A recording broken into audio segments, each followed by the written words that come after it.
Hi, welcome to our YouTube channel technical aviator. अभी जो हम आगे कंटिन्यू करेंगे पर्सनल रिक्वायरमेंट के बाद। अभी तक हमने देखा कि जो भी पर्सन्स चाहिए, जैसे अकाउंटेबल मैनेजर हो गए, उसके बाद में नॉमिनेटेड पर्सन्स हो गए, उसके बाद में सफिशिएंट स्टाफ अवेलेबल होना चाहिए। अब इसके आगे का हम देखते हैं इस वीडियो में, ठीक है।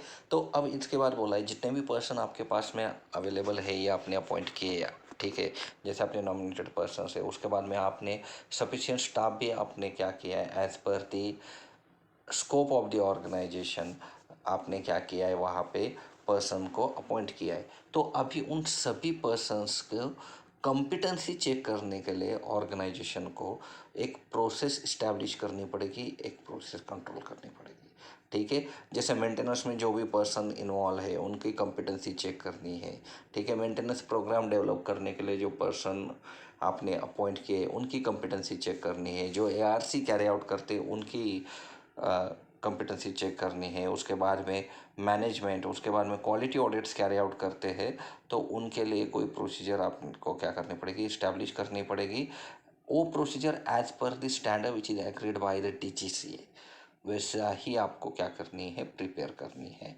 जैसे मेंटेनेंस है तो मेंटेनेंस ऑर्गेनाइजेशन में जैसे आपका सर्टिफाइंग स्टाफ है तो उनको आपको ऑथोराइजेशन इशू करना है। तो before issuing the authorization you have to carry out the competency check, competency assessment, okay. तो उसके बाद में आपको ऑब्वियसली उनका जो जो रिलेटेड जॉब फंक्शन रहेगा उसके अकॉर्डिंगली, ठीक है, कॉम्पिटेंसी जो है, ठीक है, उसमें देखा जाएगा कि उनको ह्यूमन फैक्टर्स की अंडरस्टैंडिंग है कि नहीं, ह्यूमन परफॉर्मेंस है के बारे में नॉलेज है कि नहीं, ठीक है। अब ह्यूमन फैक्टर मतलब क्या है? ह्यूमन फैक्टर मतलब सिंपल दिया हुआ है, the principles which is apply to the aeronautical design, certification, training, operation, maintenance, and which seeks the safe interface between the human and other errands components by proper consideration of human performance। इसमें principles ये जो कि design में approval है, design में applicable है, certification में है, ठीक है, और इसमें इंटरफेस ह्यूमन और जिस सिस्टम पे वो काम कर रहा है उनके बीच में या other system components by proper consideration of human performance, तो उनके बीच सेफ इंटरफेस ये करने के लिए, ठीक है। अब उसके बाद में ह्यूमन परफॉर्मेंस, अब ह्यूमन कैपेबिलिटीज़ एंड लिमिटेशन। जैसे मान लो आप कोई भी काम करते हो तो हर किसी की कैपेबिलिटीज़ है, हर किसी का कुछ लिमिटेशन है, ठीक है।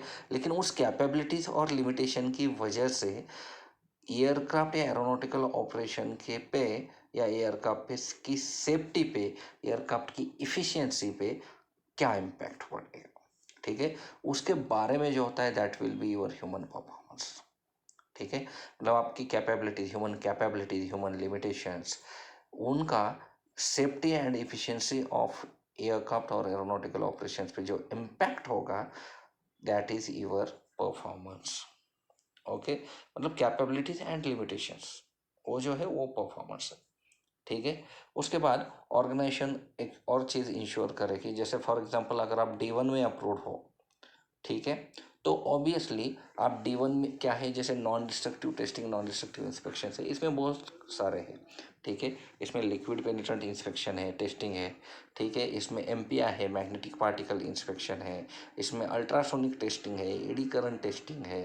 तो ऑब्वियसली जिसके लिए आपका इंटेंडेड स्कोप ऑफ अप्रूवल जो भी रहेगा आपका, या जिसका आप अप्रूवल लेना चाहते हो, उसी पर्सन के एनडीटी वाले को आपको क्या करना पड़ेगा, अपॉइंट करना पड़ेगा, ओके, उसी को। And he should be properly appropriately qualified for particular entity in accordance with the DGCA standard or in accordance with the equivalent standard which is recognized by DGCA, and this all information is given in our ASC 2 of 2017, or person, okay, who carry out any other specialized task, they shall be appropriately qualified in accordance with the officially recognized standard।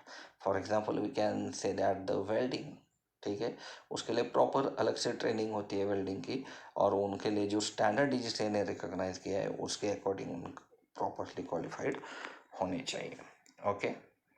Okay, मान लो कोई organisation aircraft को maintain कर रही है in case of the line maintenance, then they should have a certifying staff, that is the qualified certifying staff okay, as per category B1, B2, B3, ठीक है, as appropriate in accordance with the CR66 और DGCA, appropriately authorise by DGCA, ठीक है। जैसे मान लो आप कोई भी स्टेशन पे लाइन मेंटेनेंस कैरी आउट कर रहे हो, तो उस लाइन मेंटेनेंस कैरी आउट करने के लिए B1 मैकेनिकल के लिए, B2 एवेनिक्स के लिए, अगर एयरक्राफ्ट B3 में आता है तो B3 में, as appropriate in accordance with the CR66। B1 में आपका B1.1, 1.2, 1.3, 1.4 भी आ सकता है। और इसके साथ साथ in addition to this staff, the organization may use appropriately task trained certifying staff.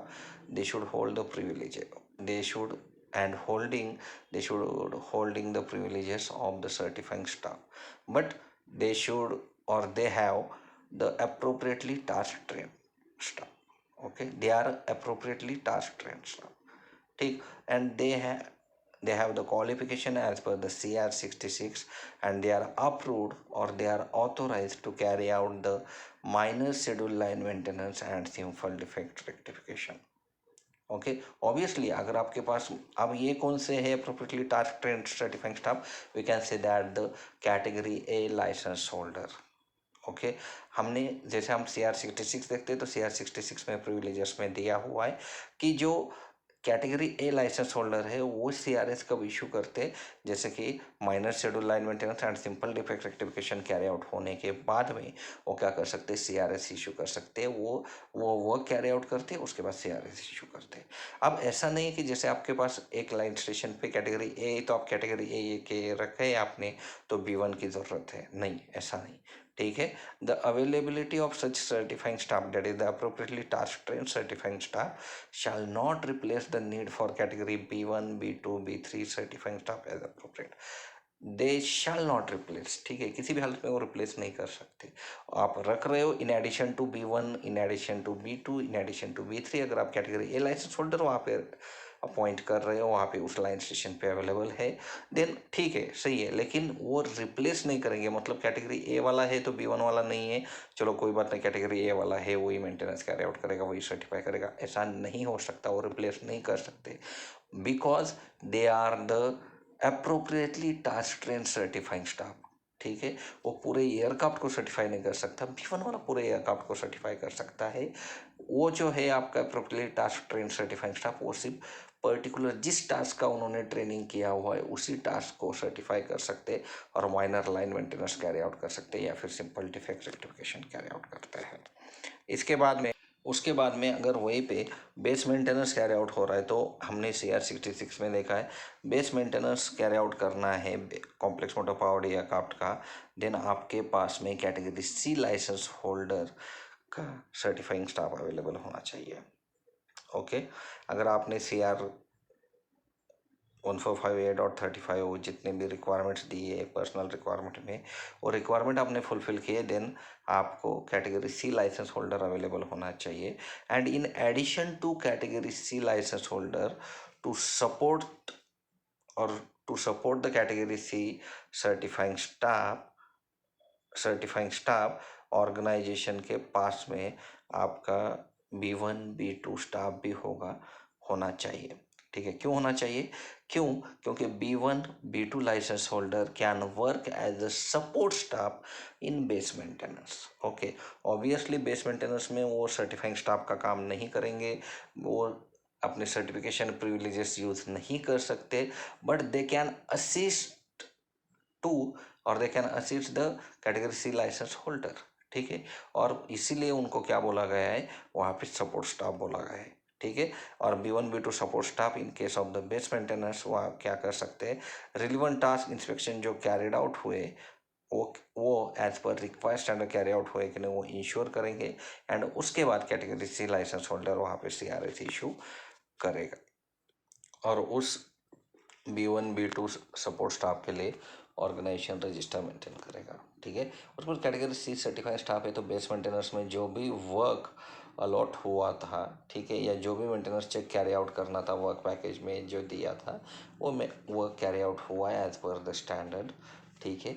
वो category C certified staff ensure करेगा, एज वेल एज वो इंश्योर करेगा कि जो वर्क कैरी आउट नहीं हुआ है उसका क्या इम्पैक्ट होगा, उसको भी एसेस कर लेगा, ठीक है, क्योंकि वो अपने वहाँ पे और agreeing the operator to defer such work on another specified check और टाइम लिमिट। ठीक है, या मान लो कुछ आपका 200 पे करना था, आप 250 पे करना चाहते हो, तो उसकी वजह से क्या इम्पैक्ट हो सकता है, वो भी एसेस करने का काम किसका है, कैटेगरी सी लाइसेंस होल्डर का है। अभी सेम बेस मेंटेनेंस के केस में, लेकिन other than complex motor powered aircraft, तो वहाँ पे appropriately aircraft rated certifying staff available होना चाहिए, B1 B2 B3, और वहाँ पे कैटेगरी सी लाइसेंस होल्डर होना चाहिए and assisted by the support staff. ठीक है, और अगर कंपोनेंट है तो कंपोनेंट के लिए कंपोनेंट सर्टिफाइंग स्टाफ अवेलेबल होना चाहिए। ठीक है, अब यहाँ पे दिया हुआ इन्होंने कुछ पॉइंट्स दिए हैं।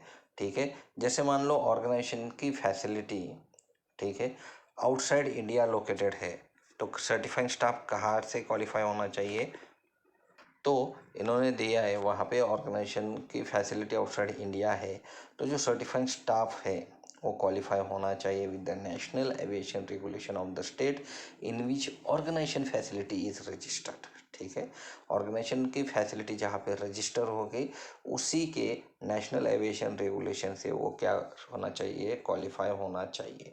अगर वो लाइन मेंटेनेंस पे कैरी आउट कर रहा है तो ऑब्वियसली जहाँ पे लाइन स्टेशन बेस है वहाँ के कॉन्ट्रैक्टिंग स्टेट के रेगुलेटरी अथॉरिटी का नेशनल एविएशन रेगुलेशन के हिसाब से वो सर्टिफाइंग स्टाफ क्या होना चाहिए, क्वालिफाई होना चाहिए। अब इन्होंने क्या बोला है कि अगर repetitive pre flight airworthiness directive है, उसमें आपका क्या हो सकता है, जो फ्लाइट क्रू उस एयरवर्दीनेस डायरेक्टिव को कैरी आउट कर सकते हैं, तो एयरवर्दी फ्लाइट क्रू जो कि प्री फ्लाइट एयरवर्दीनेस डायरेक्टिव या pre flight airworthiness directive carry out करेगा, उसमें जो भी वर्क दिया है वो कैरी आउट करेगा, तो उसके लिए ऑर्गेनाइजेशन क्या यूज़ करता है या इशू करता है, लिमिटेड सर्टिफिकेशन ऑथोराइजेशन। वो मिलता है एयरक्राफ्ट कमांडर एंड, और इसमें दोनों चीज़ें एंड भी है और भी है, the flight engineer on the basis of flight crew licence set. ठीक है, तो अगर मान लो जैसे कि कोई repetitive pre flight airworthiness directive आया, तो उस केस में जो लिमिटेड सर्टिफिकेशन ऑथोराइजेशन है, हम किसको इशू करते हैं, वैसे लिमिटेड सर्टिफिकेशन ऑथोराइजेशन वो करते हैं हम फ्लाइट क्रू को इशू करते हैं। ठीक है, मतलब फ्लाइट का जो एयरक्राफ्ट कमांडर्स है या फ्लाइट इंजीनियर्स है, जो भी उनके पास में फ्लाइट क्रू का लाइसेंस होगा, उसके बेसिस पे हम उन्हें क्या करते हैं, सर्टिफिकेशन ऑथोराइजेशन इशू करते हैं। ठीक है, लेकिन वहाँ पे ऑब्वियसली उनको सर्टिफिकेशन ऑथोराइजेशन इशू करने से पहले, that is limited certification authorisation issue करने से पहले, उनको क्या करना पड़ेगा, practical sufficient practical training provide करनी पड़ेगी। ठीक है, जो भी एयरवर्दीनेस डायरेक्टिव आया है, repetitive pre flight airworthiness directive, तो उस एडी को कंप्लाई करने के लिए जो एयरक्राफ्ट कमांडर है एंड फ्लाइट इंजीनियर है, उनको सफिशिएंट प्रैक्टिकल ट्रेनिंग प्रोवाइड करनी पड़ेगी, and that training will be provided by the organisation and it should be ensured that flight engineer or aircraft commander is properly trained as per the requirement before issuance of the limited certification authorization. Okay, और अगर aircraft हमारा कोई supported location से दूर है, तो उस case में भी जो फ्लाइट इंजीनियर है या फिर फ्लाई एयरक्राफ्ट कमांडर है, उनको organisation limited certification authorisation issue कर सकता है on the basis of, obviously उनके पास में फ्लाइट क्रू लाइसेंस होना चाहिए, उनको सफिशिएंट प्रैक्टिकल ट्रेनिंग प्रोवाइड की होनी चाहिए, then only you can give the limited certification authorisation. लेकिन ऑब्वियसली वो practical training as per the standard होनी चाहिए एंड उनके पास में लाइसेंस होना चाहिए। और अगर मान लो आप लिमिटेड सर्टिफिकेशन ऑथोराइजेशन किसी को दे रहे हो, किसी भी एयरक्राफ्ट कमांडर या फ्लाइट इंजीनियर को दे रहे हो, आपका aircraft away from supported location है इसलिए, तो that procedure must be detailed in your exposition. ठीक है, ये आपको एक्सपोजिशन में इंक्लूड करना पड़ेगा। उसके बाद अगर मान लो आपका एयरक्राफ्ट ग्राउंडेड है कोई और लोकेशन पे other than the main bus, जहाँ पे अप्रोप्रिएट सर्टिफाइंग स्टाफ अवेलेबल नहीं है, ठीक है, तो organization contracted to provide maintenance support में issue one of certification authorization. ठीक है, तो उस केस में आप किसी और ऑर्गेनाइजेशन के मेंटेनेंस उनके साथ कॉन्ट्रैक्ट करके उनको मेंटेनेंस सपोर्ट के लिए आप मेंटेनेंस सपोर्ट के लिए आप पूछ सकते हो, और वहाँ पे कॉन्ट्रैक्ट होने के बाद में you can issue the one of certification authorization to one of its employees holding equivalent type authorization on aircraft of similar technology, construction and system. तो आप उन्हीं के पर्सन, मतलब उनके ऑर्गेनाइजेशन के पर्सन को, आप किसी भी एक पर्सन को आप क्या कर सकते हो, one of certification authorisation issue कर सकते हो। बट कंडीशन क्या है कि उसके पास में इक्विवेलेंट टाइप ऑथोराइजेशन होना चाहिए उस एयरक्राफ्ट पे, और सिमिलर टेक्नोलॉजी के, सिमिलर कंस्ट्रक्शन के एंड सिमिलर सिस्टम के। उसके बाद उस पर्सन को कम से कम 5 साल का मेंटेनेंस एक्सपीरियंस होना चाहिए, 5 साल से कम नहीं होना चाहिए। उसके पास में वैलिड इकाओ का एएमई लाइसेंस होना चाहिए। ओके। और उसके बाद में, और उस वहाँ पे दिया हुआ है कि उस लोकेशन पे कोई और ऑर्गेनाइजेशन का अप्रोप्रिएटली अप्रूव्ड नहीं है, और जो कॉन्ट्रैक्टेड ऑर्गेनाइजेशन है वो उसी के पास में वो एक्सपीरियंस पर्सन अवेलेबल है और लाइसेंस है, तो वो एज एविडेंस भी देना पड़ेगा। ठीक है। तो आप किसी भी पर्सन को, मान लो आपका कोई एक लोकेशन पे में एयरक्राफ्ट गया हुआ है और वहाँ पे कोई प्रॉब्लम आया हुआ है, then you can issue the one of certification authorisation to the certifying staff of that second organization where you have made the contract to carry out and certify the maintenance of your aircraft। लेकिन इसमें क्या देखा जाएगा कि उसको authorisation similar aircraft पे, similar technology, construction and system के aircraft पे हो, उसके पास 5 साल से कम एक्सपीरियंस नहीं हो, मतलब 5 साल से ज़्यादा, कम से कम 5 साल एक्सपीरियंस होना चाहिए, और इकाओ का वैलिड एएमई लाइसेंस होना चाहिए। ठीक है। और अगर कोई ऐसी वन ऑफ सर्टिफिकेशन ऑथोराइजेशन की केस आती है, then that particular case must be reported to DGCA within 7 days of issuance of such certification authorisation. Okay, and the organization issuing one of authorization shall ensure that any such maintenance that could affect the flight safety is rechecked by an appropriately approved organization। ठीक है।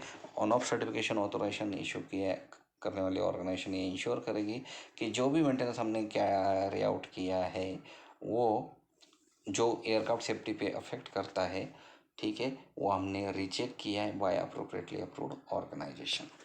ठीक है। इसके बाद का हम देखेंगे next video में। Thank you for watching.